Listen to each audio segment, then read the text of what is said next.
Dieter and Hutch, Thursday, the 5th of March, which means we are in the absolute thick of NFL free agency, even though we're not supposed to talk about it. It's all happening.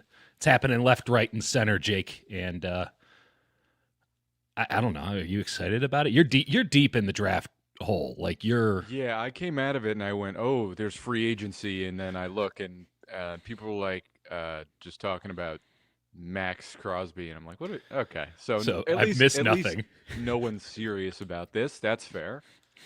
People were like, Max Crosby, Trey Hendrickson, which, again, the level of seriousness that they like to take free agency with remains the same every year. It's always just go sign expensive, big free agent defensive end or trade all of your picks for him, which, hey, okay, whatever.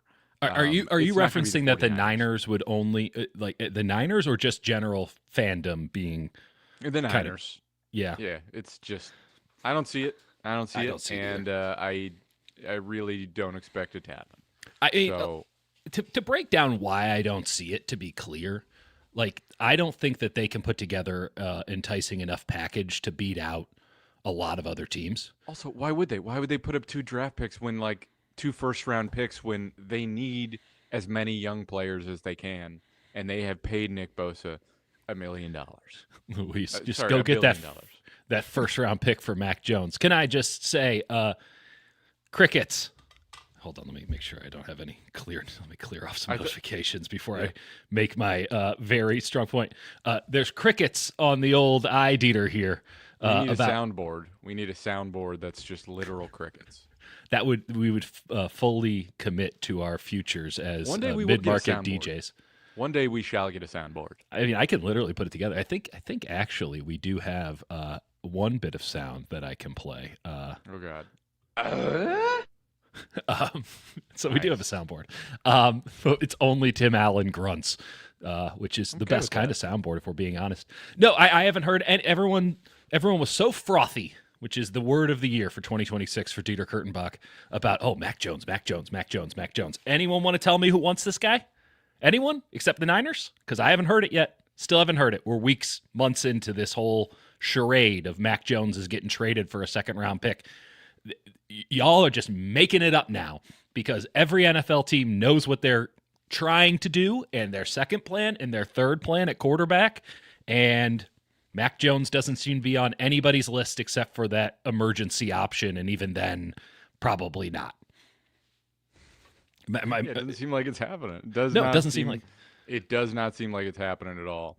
I'm glad everyone got those clicks while you could, but I hope that everyone also holds those people to account for yapping about something that had no substantiation at all. I don't mean I'm not upset about it. I'm just I found the whole thing rather ludicrous because it took an afternoon of sending out some messages to be like, what are you hearing about Mac? And you hit with a couple agents, you hit with a couple people in the league, you hit with a couple people who are in positions of power, and all of them are like, yeah, Niners wanted a second-round pick and a player, like a top 50 pick and a player. No one's going to give them that when there's a bunch of other quarterbacks who we all view as the same that don't cost that. Like, we can throw money around. Yeah. I don't want to give up a pick for Mac Jones. I think it's I think no one wants to face the reality of life, which is that things are meh. That got dark. It's just I'm trying to turn this around to free agency, which is there's all these big, bright, shiny things, and there's like a go get the guy, which every time the Niners have done that, it has destroyed them financially, and they have proactively been reactive. Can I say that? They have proactively waited out the first wave of free agency over the last, I think, year or two. Call that the Javon Hargrave effect. Going for the second-tier guys. So I don't think there's like any clear indication that they're going to go out and get really. I mean, there's people talking about Reek Woolen. I just think so many other teams have such clearer needs than they do, and I don't think they like to spend money. Yeah, I mean that's the other thing. Like, legitimately, is there any indication that the Niners are interested in spending cash money this offseason? They have money. I mean, They do they have a have decent amount of cap space, and they can clear more depending on what they do with Trent and Bosa. But there's no movement on the Trent thing, which is not agreed. terribly surprising in that. But it does affect like their agility and mobility, whatever you want to call it, in terms of like clearing up space, which is at least a reason that they can blame for if they are inactive.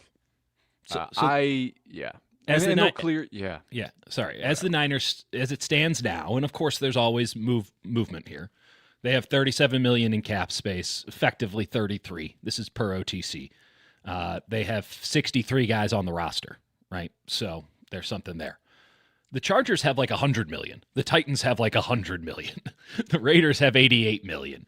The Jets have 74. I'm not sure they know what to do with it, but I mean, they the 49ers will be clearing quite a bit with Ayuk, but that doesn't come into effect until June 1. That's more about like, clearing a little space that you budget in for how you structure the contracts. I don't think it'll stop them, but they will sort of project how it is. Point is, they have a fair amount of cap space. They also like to carry that cap space over because what they've done is structure it so that they kind of have to keep rolling it over because they've got all this dead money and money that's laid out into the future. Yeah, it's a circle. So realistically, it might say they might get it up to even 50. I would bet with Trent and Bosa, they could get that, and Brandon Ayuk, they can get that. I think north of 60 million. But again, they're only comfortably. In past years they've only used about half of that, which means that they have effectively 25, 30 in cap, which for all of their needs is like one player, right? And I know that there's manipulations and stuff, but so maybe two. They need 7. To me, they will go after one second tier player and probably end up with one, and then you might pick up some mid-level guys that they will pretty clearly try and structure below the comp pick threshold. When you say second tier, what is that? I'm talking APY? About not like a Linderbaum. A Linderbaum's an A-tier guy. So someone under 20. Right. Okay. It's important because we're about to talk about some guys, and I need to know who's in and who's out on the Jake rubric. Not Trey Hendrickson, not Jalen Phillips even. Right. You're talking about like maybe older Khalil Mack, even though I don't think that's likely. But just in terms of tiering the thing, that's more what we're talking about. Let me just start throwing some names at you. Actually, no, we should not throw names at each other right now. We should talk about Matt Eberflus. Yeah. I love it. Well, love is strong. I like it. I have no problem with this. Mainly because Matt Eberflus is not the defensive coordinator. And I frankly wouldn't have had a huge problem. There would have been more outrage, but I wouldn't have had a huge problem if he was their defensive coordinator because unlike Gus Bradley, this guy was a really good defensive coordinator recently. Agreed. Who's going to fix that Cowboys team last year? I ask you. No one. No. Prime Bill Belichick would have been screwed with that team. I think people misunderstand, and I think a defense of like LaFleur bringing in what's his name that did Hackett, right? Hackett, yeah. It's like it's not the same thing, but it's similar in terms of like a coach that's maligned for being sort of goofy and failing very publicly as a head coach. Yeah. And I think Flus is a very good defensive coordinator. I don't think there's many people that would disagree with that. That's why he was DC in Indy and got 3 years as the Bears head coach. Shouldn't have had as long as he got. Dallas was a total mess.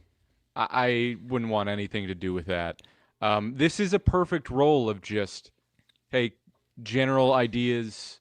Again, what does an assistant head coach of defense do? No one exactly knows, but you're sort of there's an element of being a vibes guy, and there's sort of an element of just like, what's your knowledge? Like, let's have some high level conversations about scheme. Like, maybe take a look at this. What do you think of that? I don't know why anyone would have an issue with it. He's not the defensive coordinator. He's a sharp guy who's learned from Nick Saban, and in an NFL that's increasingly playing cover 6, and you want to do some cool stuff with coverage, I see literally no reason to be upset about this. Well, the Niners fans are upset about it because they, or at least the ones that are in my comments right now on Twitter, only because they don't know ball. Like, again, Matt Eberflus, hell of a defensive mind and an asset to your team. Detail-oriented, probably to a fault, frankly. Sometimes gets a little verbose. Elite in the room. Guys absolutely love him. I've heard this for a really long time. I like him on a person. He won't remember me for schmo, but like he was unbelievable when he was Mizzou's DC back in the day, and I was a young reporter trying to figure it out.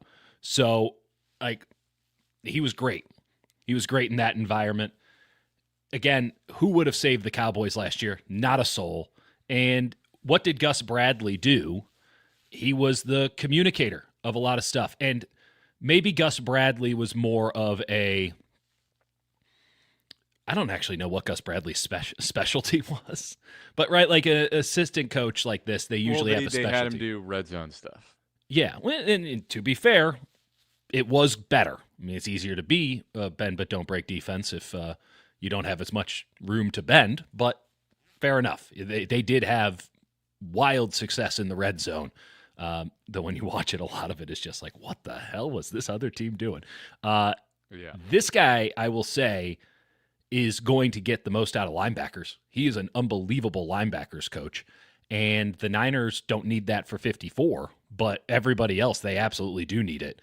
And I think that if this move portends anything, it's two things. One, the Niners are probably going to be more comfortable in taking young linebackers as opposed to maybe shopping for them because they believe that they have a better coach who can help with that. Not to say that they don't have good coaches in that regard, but it clearly hasn't been working all that great, at least if we look at this past year and maybe even the year before linebackers? That. I mean, D. Winters had a good year until the end. I mean... I think that's not usually how you like young players to go. No, I mean, let's be clear. Like, I feel like we rewrote D. Winters' season at the end of the year. Like, he had a great year and saved them in a lot of ways, and then tailed off. He did. You've said this explicitly. That he we've saved talked them? about this. I mean, to be fair, like he saved them from like he's the he saved them reason from themselves. Right. That's what Yes. I mean. That's what I'm not I mean. disagreeing with that. I'm not saying D. Winters is a scrub. I'm just saying that D. Winters, if you're trying to compete for a Super Bowl and he's your weak side linebacker, I don't think you can trust him. Now, you can play him. I think that's fair. I think he had a very strong year, and it was because of the way it ended, turned into like, I don't know. It's like people are just discounting him as even an option to play Will, which I find. Okay, well, I'm not strange. I'm not going that far. I will say, pun intended, that he needs some serious competition for the spot because he faded hard last year. I think the book got out on him on how to manipulate him. Furthermore, he clearly didn't know plays down the stretch, which is, again, kind of a red flag when we're deep into a season. The defense is getting simpler by the week, by the way, and you don't understand the plays. So there is... If they want to bet on, Fred Warner's going to be next to him, so therefore D. Winters is going to be at his best, that's fine. I'm not sure I like that bet. And now bringing in a veteran, somebody who, they're probably not expending a lot of money on this, like bringing in a veteran off of free agency to take that job, interesting. Who'd you bring in? Well, sorry, this is a bit because I've just talked about this with Dieter nonstop last year. It's just the most random name of all time that we literally talked about it. I made Dieter think about Keem Davis Gaither nonstop. And no one cares about him. You love a team. But I really like Akeem Davis Gaither, and the Cardinals just released him. And I'm like, he's going to be available for like $3 million. Yeah. And is really athletic. Just go get him.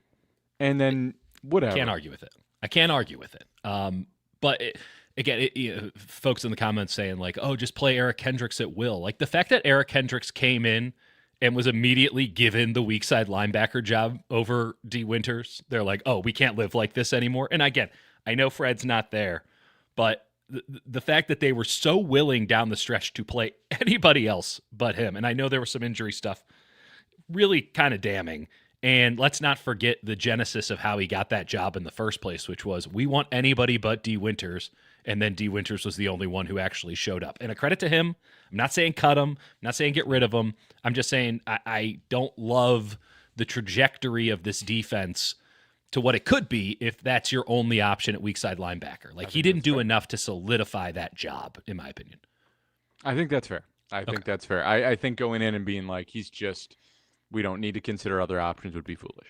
Okay, cool. And again, what options should we consider, Dieter? Well, the other aspect of the Eberflus thing before we start considering options is Eberflus technically likes to run a lot of the same stuff that Raheem has typically run, which is, of course, a lot of the same stuff that, Saleh ran. It maintains sort of the ideology of that quote-unquote Seattle defense, which has now morphed into 14 different things. But it's not a Fangio-style defense. It's not a chaos-style defense. It's a one-gap, fire, lighter on the interior, light box in general, zone coverage kind of defense. Like, that's Eberflus's thing. And they're gonna be running a lot of cover 6 again. I don't think that this precludes them from going to a 5-man front more often, but this is not a guy who, in his lineage, is a blitzer. He doesn't blitz. This is a Todd Marinelli kind of guy. And that is what it is. We can agree or disagree on it. I think Raheem is very pragmatic and will do whatever's best for the team. But certainly the personnel that's in place from all these coordinators over the last 5 years is, in theory, best suited for this. And this is a coach who is well suited to perhaps maximize that sort of a player and those sort of levels. But I'm excited for the linebackers to see what happens there. Can they get something out of Nick Martin? Do they draft a young linebacker, perhaps even at 27? There's a lot of good theory there, and I do think that zone is probably the way to go. There's not going to be a reinvention of the wheel here, if you could even call what the Niners had on defense a wheel last year. Yeah, I personally don't think drafting a linebacker at 27 makes sense. Okay. I disagree. I know you disagree. I know. You know exactly who I want. I know. And we have a disagreement about that. And I think it's good because we agree a little bit too much. And so I've been told the problem is we're not entertaining enough in disagreeing. Well, because we're both making valid points. We're like, that's a valid point. I disagree with you, but that's valid, instead of me just screaming into the void. Which maybe we should just start doing that. We should be like, I think that's a really valid point. You're making a good case. I understand where you're coming from and know that you did the work so that you have a different understanding than me. Football's an inexact science, Jake. It's an inexact science. It's subjective. And I respect your opinion. Like that? Yeah. I don't think that's very good. Did that work for you folks? Anyway. Can we talk about Al-Quadin Muhammad as a possibility for the 49ers That's exactly in where free I was agency? hoping we would start. I kind of dig the concept of an Al-Quadin Muhammad as a Bryce Huff replacement because he gives you a little bit more size, but ultimately is playing the same role. And I think that the price might be right for this. Now, just again, to be clear, I think Bryce Huff's getting cut. He has a big option due, I think, on the 13th. He didn't do enough to justify paying him out. I think it's like $12 or $13 million. Yeah, which again I forgot about. So that's more money to add to the cap. Fair enough. I think there's some good options at edge. Edge is always really tricky. I know you kind of have a theory too, because you're deeper in the draft than I am now, so you have a better understanding of like where the draft is, kind of what this draft class is and what it's good for and where the value can be found more so than I. And edge is a spot where obviously it's a premier position. There are 3 premier positions, maybe 4 if you want to get crazy with it. Yeah. Which is, quarterback, obviously, left tackle, defensive end, and then I would argue wide receiver is now a premier position. And you can make the argument that outside of tackle, if you have a really good one, and quarterback, that you probably shouldn't be dropping big-time money on anybody at the other 2. Like, where do you stand on that? This is why it's weird, because I guess on the whole I would say it's a weaker draft, but particularly because the premium positions that you sort of identify as like, oh, this is a strong draft, are relatively weak. Like, you look at Right. defensive tackle, not a huge fan. There's some good edge rushers at the very top. Mhm. It gets weird very quick. The defensive tackles could work out, but like Some I real think it's boomer busts there. A lot of second Yeah. round grade guys. quarterback, very weak. One guy. Running back, it's like Jeremiah Love, and then like a pretty steep drop off. There's some guys I'm interested in, but it's weird. I think it's fairly not that elite strong, but it's pretty good at wide receiver. There's a lot of good options. Mhm. Tight end is kind of hit or miss. Again, there's a steep drop off after Kenyon Sadiq in terms of physical Right. talent. Right. Offensive tackle, there's like a couple good options, but there's not like, it's like none of the like people have just been putting Spencer Fano as like a top 10. He's got shorter arms than Will Campbell. Yeah. He might be a guard at the next level. True. There's a reason he was at right tackle. And so Maui Noah might be a guard too. I've been watching him, and I get the thing about the feet. I think he's strong enough to be a tackle, but like there's a little might be a right there. tackle. Right. And so you go, I don't know about offensive tackle. And so it's like the positions it's really deep at are like corner, safety, and linebacker. And guard. Right. Like legitimately incredible. Like I cannot remember the last time where I thought that there were this many guards that can go in the first 2 days. Right. Usually it's a weird like non-premium position draft. And I think some teams are going to make very, very, very, very fireable mistakes because they won't recognize that, and they will treat it as if, well, he's this player at this position, as opposed to being like, this is a third-round talent. There's just no one at that position left, right? Like, you shouldn't elevate a guy who's a third-round talent to be a second or late first just because. Are you saying because they should firster the whole thing, which is hold on to your grades, be honest to your grades, don't let inflation catch you? 100%. I am so dead serious. I like the defensive tackles in round 4 and beyond more than the early group, and I would not touch one until day 3. I think that's right. I mean, unless it's Peter Woods. Unless Peter Woods falls to like 27. And then it's like, okay, you have to. Or, if you're sitting at 50 and Banks is still there, you can lottery ticket that. But totally. He's not. Totally. Right. Like, again, that's what I'm saying. Like, hold on to your grades. Like, if you were to do an honest grade on Banks, you'd be like 35, 40 with the upside to be 5, with the bottom side to be, we're all fired.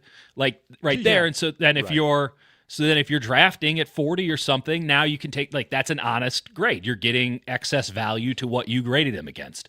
Hold on to that. Because, I think a lot of teams, particularly bottom of the first round, are going to see offensive linemen coming off the board and freak out because, we got to get an offensive lineman now. And I mean, it doesn't mean that there's not enough that they won't fall to you, but hold on, be honest on your grades, and be in a better position to where you don't need a position out of the draft.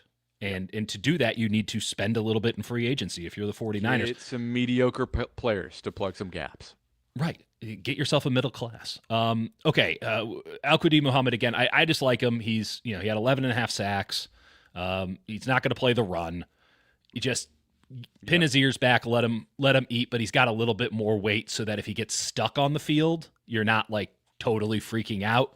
$7-8 million a year feels like a fair price. It's hard to say with, again, free agency inflation, but he might be a guy who kind of slips through the cracks, gets into that second tier for me. Yeah, I like him. I like I just mentioned the same guy. I also like Al-Quadin Muhammad. Muhammad Al-Quadin. I've been a fan of K'Lavon Chaisson since he was in the draft years ago. I feel like that was the first draft I took seriously, and I went, I don't know if it's the name, but I'm a fan. It is fun to say. He took a while to sort of. He's got a lovely name. It took a while to sort of click, but he sort of really took off this year. He's still 27, which means somebody's going to pay him 18 a year instead of what it should be, which is like 12. But I think if he does fall into that lower tier, I would take a swing at him, especially if you're getting rid of Bryce Huff and you say, all right, well, we're clearing $6 million that way. If he's a little bit more expensive than we want, that's fine. I don't know if that's – I'm wary very wary of the Niners. He's also not a huge frame. I think he's a little bit more of a speedy, bendy guy, which, Yeah. Speedy Bendy's good. They need Speedy Bendy. Sorry. I'm not trying to disparage. I hear what you're saying. I appreciate your analysis. I just think you're wrong. No. We were trying it and it still doesn't work. I think Bradley Chubb's going to get some love from folks. I don't see the same burst out of Bradley Chubb. I think that you're chasing a pre-knee injury Bradley Chubb, and if he wants to be real cheap, that's cool. Then you can try to buy the dip, if you will. But he was too productive for Miami last year to think that that's a dip. He just doesn't look the same to me. He's not the same Bradley Chubb. I agree. Kwity Paye for the Colts, I don't see it there.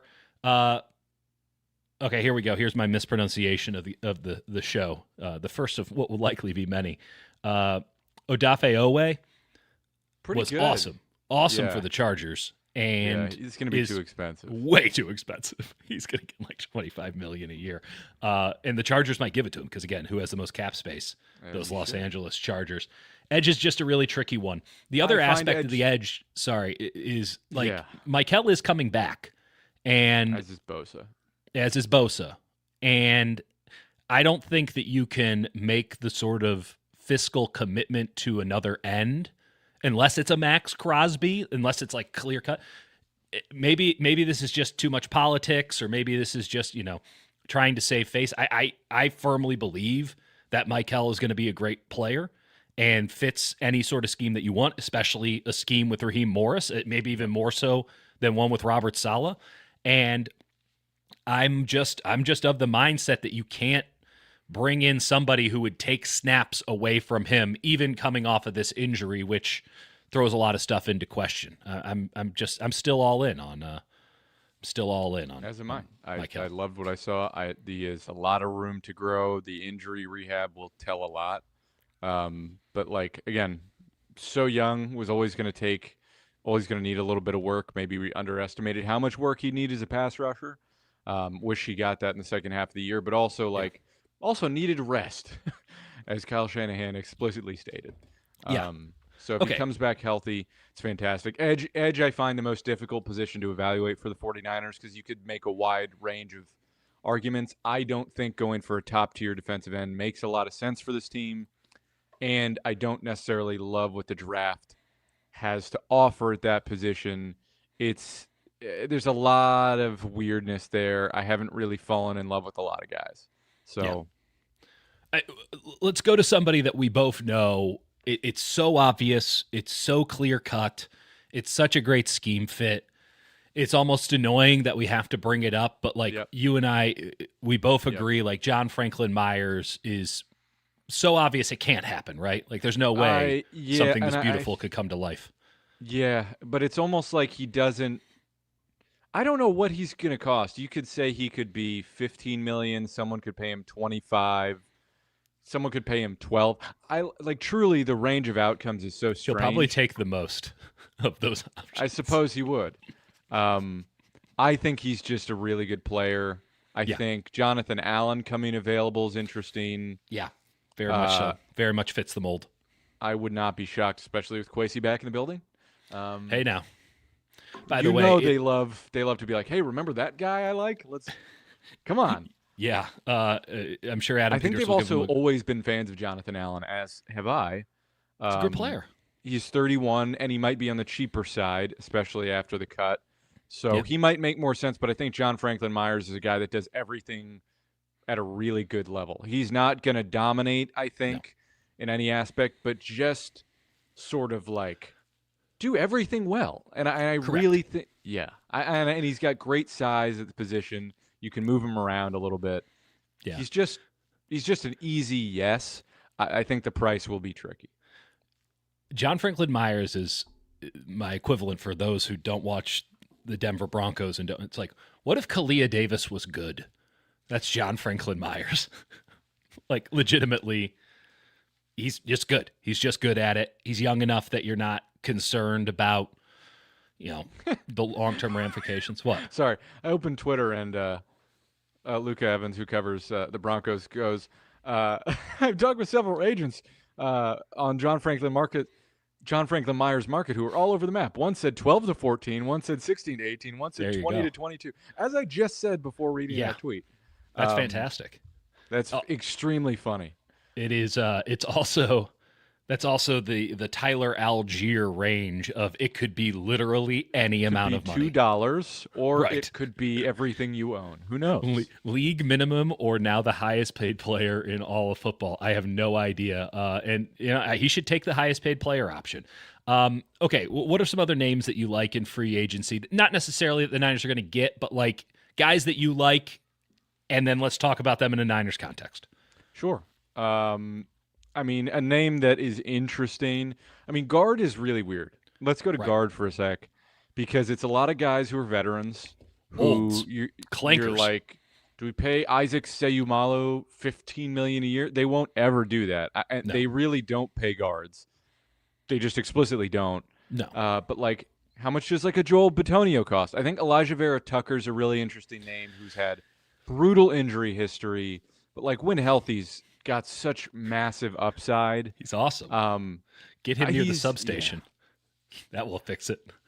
I just don't know what to make of the guard class because, one, everyone likes to be like, oh, I love this guard. It's like, well, did you really watch their scheme? I can't pretend I've watched every single one of these guys in detail within their scheme to know if they're the right kind of fit. The nice part about Vera Tucker is that there's not that much film to go through, so you can really get a good feel. Exactly. Look, I kind of want to talk more about your guy that you were talking about, Kevin Zeitler. Yeah, I've always really liked Kevin Zeitler. I think that, correct me, I might be confusing him with somebody. I'm pretty sure I have this right. It's a guard. They're generally anonymous. But, like, when Zeitler left Detroit, like, that line took a dip. Yeah. Am I correct on that? He's just always been very good. He's always been very good. He let up only 16 pressures last year, and that was considered, like, a bad year for him in terms of pass pro. And I think he moves really well. Now, he's not specifically like a zone guy. He's more of a mauler, but we've been talking about this nonstop. They need more of that. They need somebody who can stand in there. I don't think Pooney's much of a mover. So, like, go get an old Pooney. And let's all sit on that for a moment. Let's move on. Thank you. I just think, I mean, I like Wyatt Teller, but Wyatt Teller's game is predicated on his athleticism in a lot of ways, and there are pretty clear signs that might be zapped. It might also have been a one-year blip. I think the way is to go, hey, veteran, do you want to compete? Do you want to spend your last year? We'll pay you 3 or 4. Yeah. And you can compete for the starting guard position. We'll probably draft one too. But for now, it's your job to lose. Right. How would you like to play for cheap and maybe like actually win a championship? I think a lot of people are mentioning like Jake Brendel, potential cut candidate to save $3 million. No. I don't think it's going to happen. Like Brock Purdy won't let it happen. Last year, the deal, $5.5 million on the cap. I just think he's too affordable, and the market for centers, I know there's a lot of good options out there. The problem is center market, like people get so desperate and so aggressive to go after top of the line, and then you have to teach somebody the scheme, and Kyle is so particular about his requirements. I think it makes more sense to surround him with physical talent and say, all right, let's draft a guy that can maybe be a replacement in a year. Which, like, who knows if they'll do, or if they'll extend him until he's 45. I'm not the biggest Connor McGovern guy. I think Cade Mays doesn't have the movement ability that they need at center, regardless of if they're trying to be more physical or not. Really, people are just talking Linderbaum. He's 20+ million, and there's a market of just flat out insane teams that are ready to eagerly give it to him. And if it's not the Chargers, it's going to be the Bears. And because the Bears, just lose Dahlman. They just cleared up more cap space with the DJ Moore trade for a second rounder, which was obscene. And like they value that. They've shown last offseason that they really value that position. And because of someone like Drew Dahlman, a pioneer in many ways for Tyler Linderbaum, he should send him a nice card when this is all said and done. Like, Linderbaum's going to get paid over $20 million a year as a center. He's going to get paid more than Creed Humphrey. And I don't disagree that he is of that elite tier, but there's like this huge drop off from the elite guys to then like mid tier and then like nothing. And you're just not getting anything that's, I think you're overpaying at that position. I agree. I think that teams are overpaying guards, and I think that they're overpaying centers because they think center is even more important. And I don't disagree with that, but I'm not sure it's premier money important. Yeah, the Niners also haven't shown that they like to spend money on the interior, which is like I think a pretty logical way to build a team. Unfortunately, I do think they should invest more draft capital, but that's the topic that we've already discussed ad nauseum. I would like to talk about. Yeah. Also, Linderbaum's sneaky, like not as great in pass protection as he's made out to be. More of a run-oriented guy, which for the 49ers, great. It would fit, but it's just a lot. Also, like, I know the Seattle game is going to loom very large, okay? First off, find me the team that didn't have some real issues with the Seattle defense. I'll show you the Rams, who built an entire offensive line out of dudes who were formerly bouncers at the club. Correct. So unless you want to do that and rebuild the whole damn thing out of punchers in one offseason, that's going to cost you so much money and so many draft picks. Unless you want to do that, you should also look at, the fact that Brendel was really, really good down the stretch. From Arizona on, he was really, really good. In 2 games, unquestionably, he was bad. Everyone was bad in those games, not just him. Yep. And I think that the Brendel hate is a pretty clear sign of misunderstanding about what the center's role and responsibilities are on this team. Again, Pooney played the whole season hurt. You have to hope he gets healthy and then add some beef at guard. I think Do you have a guy that you like at guard? Yeah.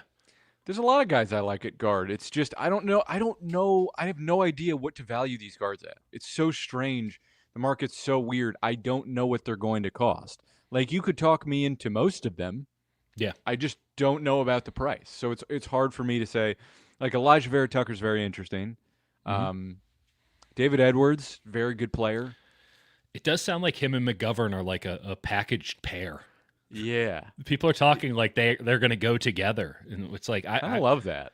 I mean, we have a co-podcast, so I guess I can understand to a certain degree. I kind of love that, though. Like, yeah, let them just play next to each other. There's a lot of talk. There's a lot of names that people know, but they're not necessarily good guards. I'm still, what's his name? And all the Browns guys looked washed last year, but how much of that was just them wanting out of the Browns and starting to phone it in? I'm still Ed Ingram curious. I'm not sure what that looks like in terms of cost. I still think Dylan Parham from the Raiders is a nice, cheap option, though I'm not so sure he's going to continuously be this cheap. It does seem as if some people have gotten in on the old Dylan Parham thing. Now, there's a little bit of a confirmation bias here. Yeah. When I say something and then it's like, oh, I heard you like this guy. This is what I'm hearing. Like, I also like this guy, or like, I heard this thing. And so now I got that. I've also been getting that like crazy with Charlie Kohler. Having planted the flag as the Charlie Kohler guy like a month and a half ago, now everyone's Charlie Kohler mad. They're like, oh, he can catch. That's awesome. It's like, I told you. Charlie Kohler maxing? Yeah, pretty much. And I'm Jester maxing over here as we get brutally frame mogged. I don't know what any of those words actually mean. Do you think they spend at guard? And if so, how much? I think they go bargain hunting, and I think that ends up. It's tough because they're going to try and play the comp pick game, and so like they might not spend more than $3 million. I think if I were to bet logically, I think they were going to disappoint people.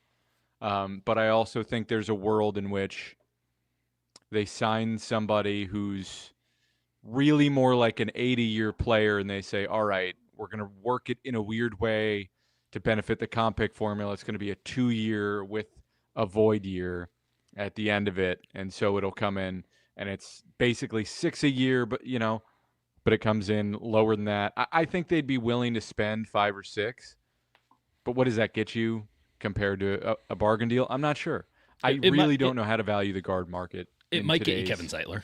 It might get you a 36-year-old Kevin Zeitler. It might. I think they have to make an argument to say, hey, man, look at the pieces we're going to bring in. And they're going to go, what are you talking about? George Kittle is – they're like, no, Kittle's going to be ready to go. No, don't worry. He's on a cart. It's fine. It's fine. Kittle's going to be ready to go. He's doing cold plunges like crazy. Yeah. You should see the guy on his scooter. He's just going everywhere. Running back. They need a running back. Tyler Algier or bust. Well, okay, let's talk Kenneth Gainwell, because I don't get the sense that Kenneth Gainwell's market is as active as I thought it would be. I think that because there are some pretty good running backs at the top, I thought that he might get looped into that sort of top tier and kind of get the low end of the top tier. It seems to me, from what I can garner at this moment, that he's going to be maybe a high end of the bottom tier. And that puts him very much in the Niners price point, because there is a gap there, right? Like, we're not talking middle class. He's upper lower class. He's upper lower class as opposed to lower upper class. And again, much like America, no middle class. And we're talking like 5, 6, 7 million a year. I feel like that'd be an absolute no-brainer if you can pull it off. Now, I do think there'd be heavy competition, but a pretty easy sell of like, oh, this guy's about to die. You should definitely come here and get all these carries. Right. I have no argument against Kenneth Gainwell. I think that's very logical. I just wonder how much they're willing to spend on a backup. I think how much they are willing to spend will tell you what they think of McCaffrey's long term. So can they that actually opens up a little bit of a Pandora's box, because what they think and what they can say might be two very different things. Agreed. And, I think they will spend $3 to $6 million a year on a backup, and then I know it's not like viewed as a good running backs class, but like there's some guys I sneaky like. Day 3 guys? Third round, the 49ers. Okay, how about you just name the damn name? I like Jamari Taylor. Okay. I am like much. I think Katron Allen. I know everyone knows Katron Allen's name, but like on some boards, he's like a fourth rounder. He is incredible at reading his blocking and just running in flow. Like, I know people remember him from Penn State, and I guess because of the measurables didn't have him that high. He's tremendous. I think he just has a perfect feel for the position. I think he has a lower upside than some of the other guys. Like, I think DeMond Claiborne is crazy physically talented. I like Claiborne. I think Mike Washington's crazy physically talented. Are they good running backs? I'm not really sure. I actually don't think Mike Washington is a good running back, but I think he's so fast and so large it doesn't matter. Like, I think he's going to produce. And it's going to, people are going to be like, wow. And then after a while, the production's going to fall off, and people are going to be like, what happened? It's like, well, he was never actually that good at playing the position. He's just really, really physically gifted. Katron Allen is an interesting one. I like to think about it in the college football landscape. Like, he was Penn State's leading rusher last year with 1,300 yards over Nick Singleton, who eschewed the draft to come back for like $2-3 million in NIL. Yeah. And then got Wally pipped.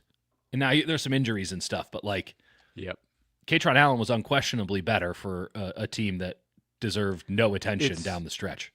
There's like a couple of guys that are just physically like, and Jadarian Price is like, Jadarian Price is more proven than Singleton, but there's like Price and Singleton were in a similar sort of situation of like the more physically talented, bigger backs.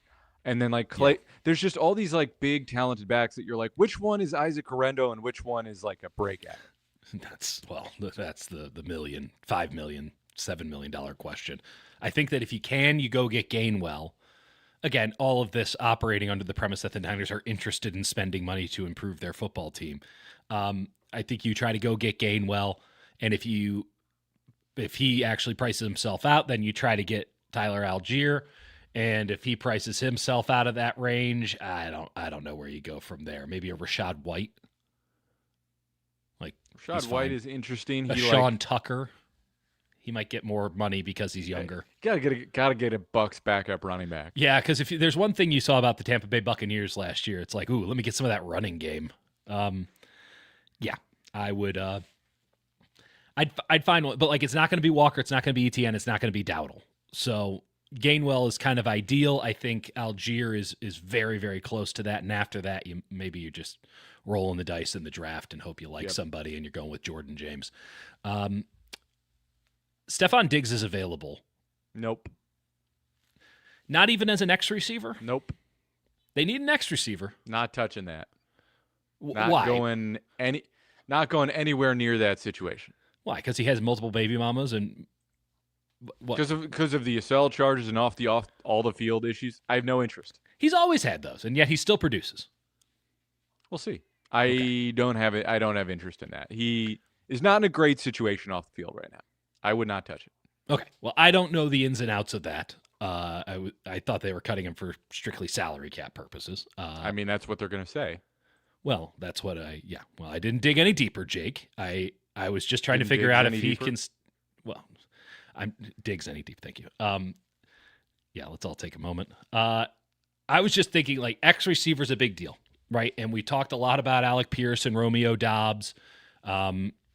Not even sure who else you'd kind of include in that camp of somebody who can line up at X, operate the offense in an efficient, clean manner, and free up Ricky Pearsall to play Z. Give your young guys some opportunity to slide in the slot or at Z if you want to mix up the offense. Like Dobbs is going to be expensive. Bring back Debo and have him and Ricky Pearsall stand on top of each other, and then just use Debo as a battering ram. Vincent to Adult man him for Ricky Pearsall. Just have Debo run pick routes every play.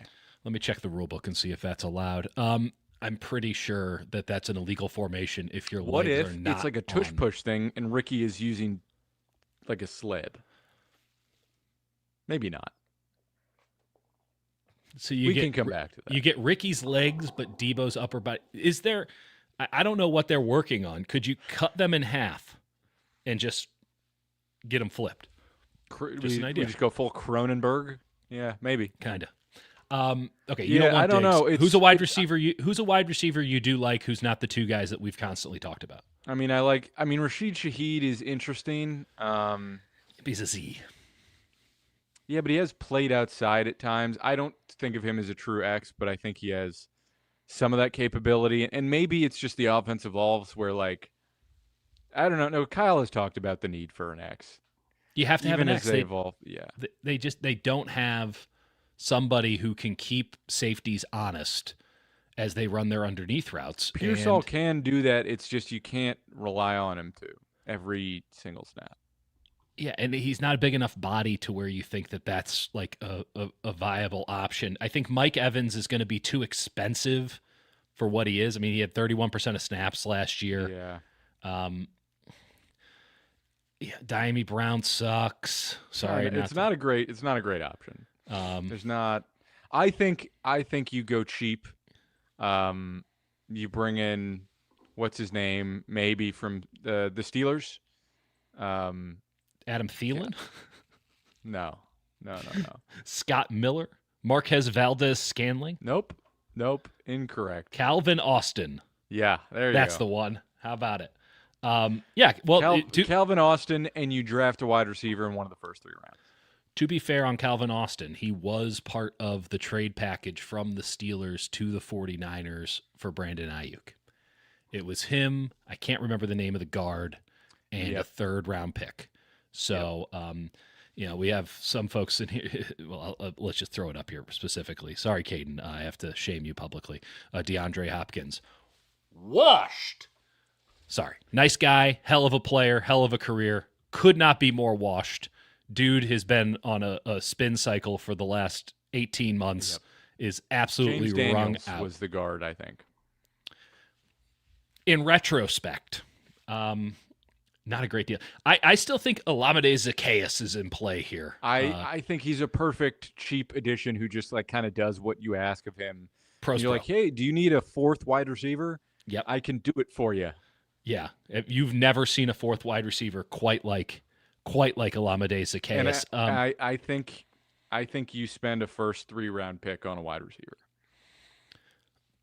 Yeah. Now you have more young wide receivers. I'm also still in on Treylon Burks as just a concept. Sure. It's just give it a go. About Jordan Watkins, Dieter? What about him? I mean, I just think it was important to say, what about him? And then you go, I don't know. Yeah. What about Jordan Watkins? I mean, until we see anything, you can't can't operate on the premise that Jordan Watkins is going to save you. And if they want to, that's cool. Like, that's cool. Yeah, it's tough. I mean, there is this guy Jennings who's a pretty good blocker. I'm not sure. Falcons released Darnell Mooney, not Nex. No. His better days are behind him. Nick Westbrook-Akine is an interesting option. He's a sacrificial X, and he's a guy he looks in pain, as we love from a lot of our players, but he will sometimes just go off and like catch everything thrown to him, even though he's stiff and he just doesn't have much route craft. Here's a cheap option that I really liked at the trade deadline is Tim Patrick. He's like 33, but he's big. He can block. You're not asking him to do much, but just I don't think he can actually really attract the safeties, but you could do a hell of a lot worse at X. I kind of like the idea. I'm kind of an out Tim Patrick at all. I think they'll probably be interested in Van Jefferson. Van Jefferson has never been good, won't be good, but is like a great dude. So good luck on that one. That's kind of it. I think there's a couple positions left, but I think I want to talk about corner because Reek Woolen keeps getting brought up. Yeah.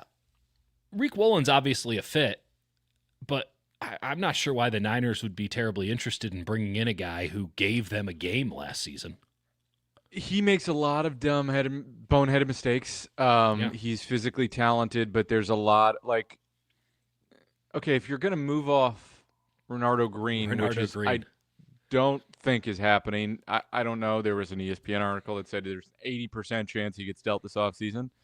I haven't listen. I'm not questioning the validity of Dan Graziano. He's a very good reporter and is earnest. The Renardo Green thing. It's not to say that. How about this? Obviously, the 49ers are not happy with Renardo Green and how this season went, and they are feeling a bit bamboozled, if you will, about Renardo Green. What they thought they were getting, what they saw from him in the first year, and then sort of what happened in the second year. They're very frustrated. And they are, like with anybody, interested in someone taking a problem, unquestionably a problem, off their hands so that they no longer have the problem and are richer, therefore having gotten rid of the problem. That's not happening. Right. So they're not trading him. They want to trade him. They would like to not have this problem anymore because he doesn't know the plays. Cover 6 turned into a complete disaster. They feel like they're going down a dead-end road with him there, but there's no upside to cutting him, and unless there's really no upside to trading him and taking the loss on the draft cap. Right. For a team that is so clearly averse to spending lots of money after being bitten by it, why would you go and spend an abundance of cash when you have a guy who's fairly cheap? You have another corner who's relatively affordable. I don't see the value. I think there's a ton of great corners in this class. So, like, if you want competition, draft a corner. I just don't understand spending a ton. I understand Reek Woolen is physically talented. I don't trust him. I mean, Greg Newsome's out there. He's on the smaller side, but he's an awesome corner. Jalen Watson's just like a man press legend. I love Jalen Watson so much. I know, but I don't think they're going to run a lot of man press moving forward. I don't think so Alontae either. Taylor is really, really good, but he's going to be too expensive. I just don't really. I don't know. You can bring in a veteran for cheap. You can do what you did with like Isaac Yadam, something to that nature. That worked out great. Fine. I'm surprised that Josh Jobe isn't getting more buzz. Very strange. I think he was great. Legitimately great corner. And you can say, oh, he's in a great defense. Or was the defense great because Josh Jobe is great? He was awesome last year. Just truly awesome. Truly awesome. And in a man-to-man situation, he's like as good as it gets. Like if Josh Jobe is there for less than $10 million a year and you don't sign him, you're committing malpractice. Because it's like the 95-inch television going on sale for $1,200 when it should be $4. Like this guy, I do not understand, frankly, why the market seems to be so low on Josh Jobe. We'll see, though. Maybe We'll it's see. not. Yeah, I think that Josh Jobe is awesome, and you're right. I think somebody's going to be like, oh yeah, this guy's awesome. We're going to pay him good money. Not crazy, not like top of the market, but like we're going to pay him good money, like because that's what he's worth. And there might be a couple teams like that, and then the Niners are going to miss out on him. But I think if you can bring in Josh Jobe, that changes your defense, like fundamentally. I agree. Because now corner is like, goddamn. Like now Renardo Green's a backup. You take the L on the fact that, hey, he was a second-round pick or whatever, but it was worth the risk at the time. You could trade Demo in that circumstance, or you can get this, just ride with two really good corners and cover up the fact that you got questionable safety play. Again, depending, there's a lot of moving parts. And a defensive line that didn't get any sacks last year. Like, what a wild concept to get in two really good corners. And now you can also do the field boundary thing with Demo pretty consistently, keeping him on the field side so that he doesn't have as much room to work with. So I'm a big Jobe guy. I think he's the better corner than Reek. Who else? I feel like we've talked about every position except for safety. Safety. How do you feel about Jalen Hawkins out of the Patriots? I think he was impressive last year. For some reason, I feel like I remember not liking him in the draft, and I don't know if that's a valid feeling or not, but there's something that I remember not liking, and maybe it was a Niners player who had a similar. Maybe I'm thinking of the Niners player. You're who thinking had like of Taylor Hawkins or something. Maybe that's what I'm thinking of. The other Hawkins the Niners had in training camp. University of California legend Jalen Hawkins is who we're referring to here. Drafted in 2020. I might be right. I'm thinking of the guy the Niners had in camp. I think it was Taylor Hawkins or something. And everybody was hyped on him. And so I think I'm conflating those two people, which Jalen Hawkins is not. So Jalen Hawkins played for the Falcons, the Chargers, and last year the Patriots. Okay. So he's bounced around a little bit, and then he's 6 feet, huge wingspan, like 6'6" wingspan. I remember liking him last year. I was just like, really? Is this the same guy? No, it was not. No, it's not. Really, really good. Really good in the playoffs for them. Really good late in the season for them when they kind of made their burst. It'd be surprising if the Patriots didn't bring him back, given that they had like a bunch of really, ironically, for a team that was in the dredges going into last season, like they had really good safety situations to where they were moving off good safeties to try to diversify the portfolio a little bit. They chose Hawkins over, like Peppers and a bunch of other good players. Yeah. So I would, and he's really good as just a deep coverage guy. So who can come up and hit in the run. I think he's going to cost too much. Probably like 10, 11 million a year. Yeah. The Niners are a strange team where you're like, okay, you can spend, but you don't really want to. And the needs, you can kind of make an argument for every position in some ways. I think Jalen Hawkins is perfectly reasonable. I think they will probably run it back with their young group and go bargain basement. This is at safety for the Niners. But you could really make a case that like a safety would be the most important addition that you could make for this team. Like, I think the best option, too, would be to go to Seattle and get Kobe Bryant, who is just absolutely incredible and can play in any sort of a defensive shell that you want. Great as a 2 high. I think he can play one up. You can put him in the box. He's just super versatile. You can line him up at corner. You can put him on tight ends, one-on-one. Kobe Bryant's awesome. And there are a couple interesting options at safety, but I think Thieneman's going to sneaky go like top 15. like there's a world where Dylan Thieneman goes ahead of don't you dare say it. Of Caleb Downs. I'm dead serious because of the knee concerns and the size. That's the stupidest fucking thing I've ever heard. It's not going to happen. I'm saying there is a possibility out there where teams go, we're not interested in the knee. It's going to be degenerative. And we're going to take Thieneman. I'm not saying realistically what's going to happen is Downs goes like 10. Thieneman's going to go like 19 or something. Right. But that sounds right to me. It's wrong, by the way, on Downs. Just dumb, immediately regrettable. But that's fine. That no one took. What's God damn it, Dieter?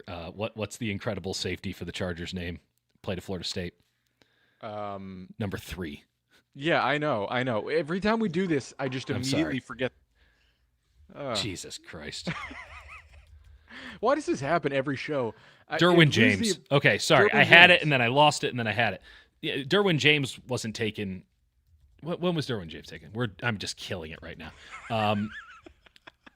Derwin James, unbelievable safety, 17th overall. I mean, right? Like, I remember being like, oh, you're taking players that are unquestionably worse. Here are some of the players taken above Derwin James. I'll just read the draft real fast. Baker Mayfield, Saquon Barkley, Sam Darnold, Denzel Ward, Bradley Chubb, Quentin Nelson, Josh Allen. So we're doing pretty good. Roquan Smith, good player. Number 9. Remember who was taken number 9 in the 2018 NFL draft? My brain is saying Quentin Coples, and I know that's about 5 years too late. No, it would be Mike McGlinchey to the San Francisco 49ers. That draft, yeah. Josh Rosen, Mika Fitzpatrick, Vita Vea, Deron Payne, Marcus Davenport, Colton Miller, Tremaine Edmonds, Derwin James. I might actually have to take back my criticism. That was a really good draft. It's a very strong draft. People did well. I mean, other than the Cardinals, but what's new? Vita Vea at 12. Hot damn. Nice pick, Tampa. Speaking of which, I'm very much still in on Logan Hall. He was a name that piqued my interest for sure, and I think might be sneaky gettable. Something to think about. Inside out. That's kind of, I think, what the Niners are looking for. You're not looking multiplicity. Yes, it's all. As the Warriors like to say, optionality. As their former special teams coach Brian Schneider said, we're trying to get he just had the rave gloves on. He was just doing this. Yeah. And I went, I'm not sure you got a handle on this. And he didn't. What is it you would say you're trying to do? And can you be succinct? We're looking for... He was just doing a Tim Robinson where he's like, oh, no. Do you know people who can, like, hear color and stuff? Yeah. He had to, like, he has an interpretive feel for special teams. It's like the aliens in Contact. They're just sort of operating in this weird lineal space. Again, they were awesome then.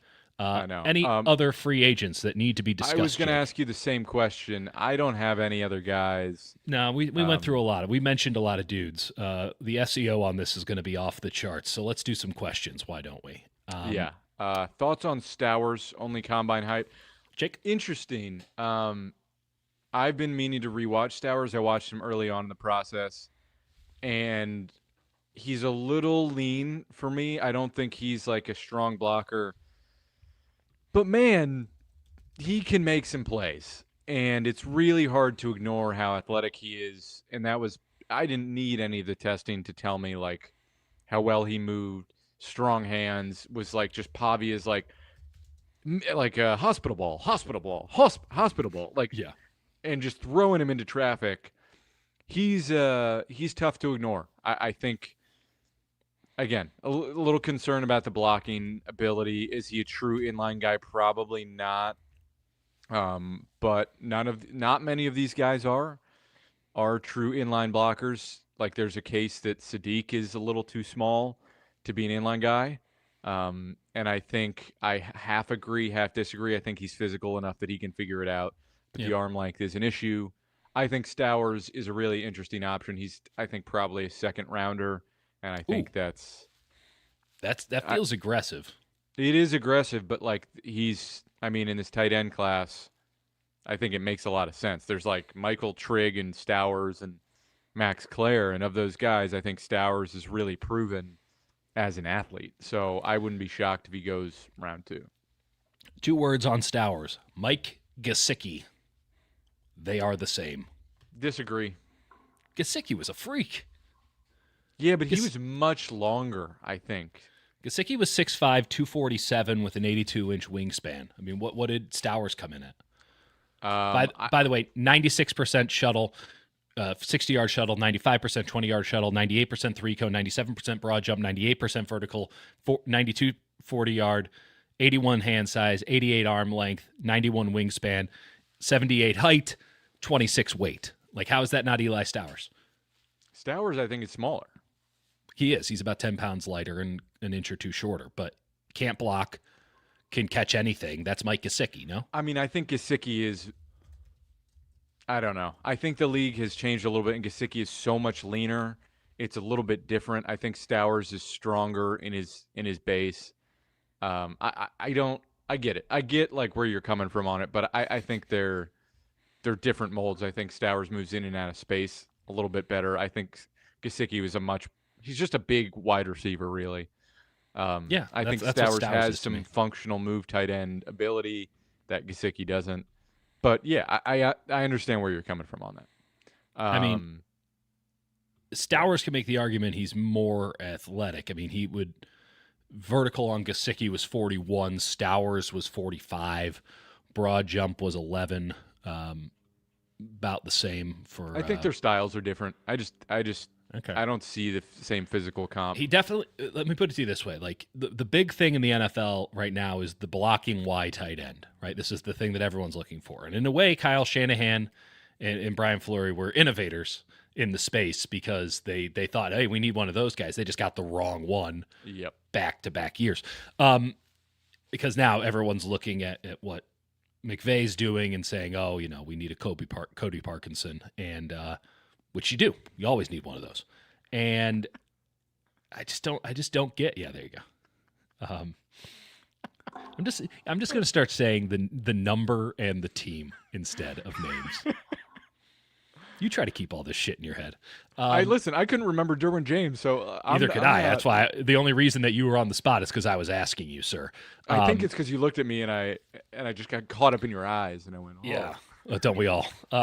Yeah, sometimes the look that you had at the moment when I said who is the safety, the really good one, number 3 for the Chargers, was the exact look that my dumb golden retriever gives me on everything. Thousand Island stare. Thousand Island dressing stare for sure. That's right. Just okay, Moose. Thank you. Good talk, Bubs. Yeah. Okay. You don't like the Gesicki thing. I like it. I'm doubling down, and we move forward because we understand what Stowers is. Silence says, bring Cam Jordan home. That's my only response. Maybe. I know it's not a clear no. It's not a clear yes. It's First off, home is a stretch. He's from Arizona. I know he played football in Berkeley, but like, it's been 3 years since he made a Pro Bowl. Everybody makes the Pro Bowl. It's been almost a decade since he was first team All-Pro. I know he had 10.5 sacks last year. Like, he was good, but they were playing him at 4I, and that was a nice fit for him. I'm not sure the juice is still there to bring him in as an edge. You can't play him as an edge. You'd have to convert him to a 3 technique, and I'm not sure he would hold up in the run game. So, legitimately, there's enough teams that are playing the tight mint front that he'll have a market. Like, and by the way, Arizona is a very viable spot for him, depending on what they do defensively moving forward. Yeah. But like, him and Walter Nolan could be impressive. Yeah, I'm with you. Nevin Huff could get an Armstead offer, take less, or we cut you. I think that's about right. Saw a video of him snowboarding, and I went, what's in his contract about snowboarding? And I know he was not snowboarding very fast. It was just, he was getting taught by a 5-year-old kid who, by the way, ripped. That kid was awesome. I know, but he was sliding. He was doing it. That's what you do on a snowboard. But well, I think it doesn't really matter if you don't have a contract. That's probably how it will go. It's interesting, especially with Sal out of the building. Stiers, Gil Howard in the 3rd. I'd prefer the 4th. Really? But you're a big Gil I just Howard. Prefer to get him in the 4th. But yeah, I late 3rd, where it's basically the 4th, which is where all their 3rd-round picks are anyway. Sure. Right. Yeah. Why not? That's what I've done in every mock draft anyway. So I don't know why I'm saying no. As if that's you've been not mocking what I'm on doing. The side. You've been running the simulators. I did there's a stick to the model thing where you can do the entire off season. I'll send it to you. Really? Okay. Be a GM mode. Shout out to whoever runs that. Yeah, you sent that to me, and I said, I don't have time for this. This looks like a lot. You'll of work. start it, and then it'll be like when everyone goes through a football manager phase, and then you're like, I'm up at 7th. I did not sleep because I was managing Millwall. There you go. We did not get promoted. No, I have never gotten into a football manager Don't phase. don't do it. I can't figure out how to make my players better. That's the thing. It's just really tough. And so you're like fighting this war of attrition until you start to figure it out. And then you start to figure it out and you go, well, I can never quit because I Yeah. finally have the pieces. I never have enough unallocated time to where I can put in like the 6 hours it would take for me to figure out that I got it figured out. Like I'll give you like 90 minutes and then I'm It's like, impossible. this sucks. I'm just You have reading children names. too. What are you going to do? You can't play virtual. That's why we have to buy an actual Scottish football team. Yeah. Yeah. Because heaven knows we have both the money and that amount of time on our hands. No couldn't. I still think that we do Forest Mechanics FC. What if we merge? We both buy our Steagles. yeah. We could buy our individual teams. We both buy. Yes, yeah. Again, with all of our loose cash. By the way, become a member of the channel so that we can buy competing Scottish soccer teams and take down Jed York in the Open Cup. That's right. Yes, we have. The bit stopped being funny for like, I don't think, like, you and I were both kind of like semi-earnest on it, and then the audience was like, shut up, like, we don't want to hear this. Yeah, people are just pretending it's not happening, which makes me more emboldened to be like, no, You're right. You're we right. should. We should. How much would By it the way, cost? we have the stickers. They're spectacular, and yeah. if you're a Seek Help, and I have the list, so you know what? Either You know what? Go ahead, sneak in. I'll send you one anyway. Yeah. I'm gonna reach out to all the Seek Helps to get a PO box of sorts so that I can send it. I don't want to be doxing anybody, but I do need to figure out how to get this sticker to you. Before we get out of here, a lot of people are asking thoughts on this person. Sorry, there's too many random names. Got a lot more people to watch. What if there was a whole guide? Yeah, we're gonna have the guide out in about a month. About a month from now. Jesus Christ! As Dieter's panic sets in. I have like 114 written. I'm not gonna make it. We'll find out. Make it. It'll be out. It'll get done. We'll make it. And the format it will take will be awesome. Yeah, I'm amped. As long as it works. Which, it'll be great. Yep. I think on that note, if anyone is a subscriber to the Hutch Report, remember, go subscribe and leave me a comment on who you want me to evaluate because I'm doing a tape breakdown behind the curtain tomorrow. So that's a great idea, Jake. A capital idea, if you will. Big fan. Thank you. All right. On that note, we will be back. I think free agency is really actually happening, next week or 2 weeks from now? It's next week. It's next week. The 9th is when it starts in earnest, which is Monday. So I think that we'll be talking to you on Monday. Or on Thursday when the 49ers make their first move. Who knows? Both. Both. Bye. See you, folks.